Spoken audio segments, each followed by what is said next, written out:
জোরে বলুন।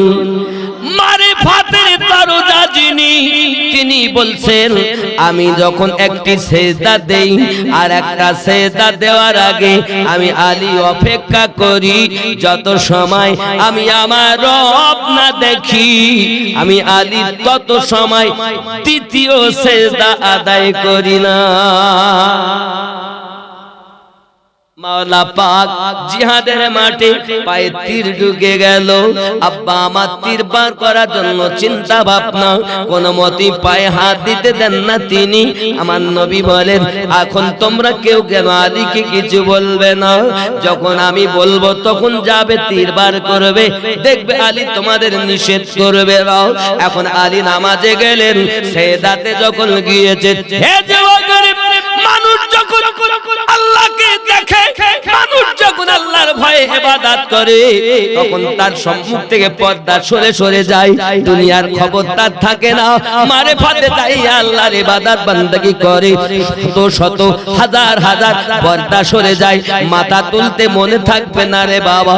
যে প্রেমের কথা আমি আপনাদেরকে বলছি বাপ সংক্ষিপ্ত ভাবে, মা ফাতেমা রাদিয়াল্লাহু তাআলা আনহা নামাজে গিয়েছেন, নামাজ পড়তেছেন, ফজরের আযান কানে এসেছে, আম্মা জান দুটি হাত তুলেছে, মালিক আমি ফাতেমা সেজদা গিয়ে শুধু একবার সুবহান রাব্বিয়াল আলা বলতে পেরেছি, রাত কেটে গেল, ফজরের আযান হয়ে গেল, আমি ফাতেমার মন ভরলো না। আয় আল্লাহ, রাত যদি একটা রাত হতো আর আমি ফাতেমার জীবন হতো, আমি আপনাকে ডেকে ডেকে অবুঝ মন সান্ত্বনা দিতাম।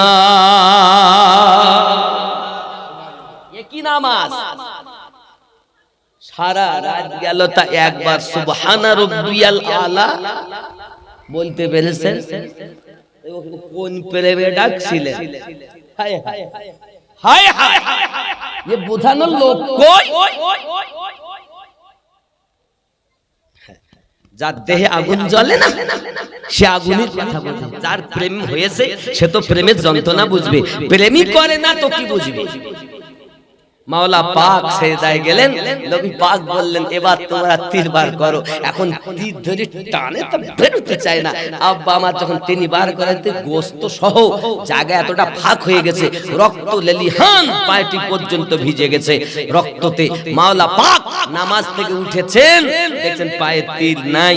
আর আলী তুমি কিছু বোঝো না, কিছুই বলো না, রক্ত প্রবাহিত হলো, এত পাটি ভিজে গেল। মাওলা আলী বলেন আমি আল্লাহকে দেখি, তীর কি বার করেছে কি করুনি আমি নিজেই বুঝতে পারিনি।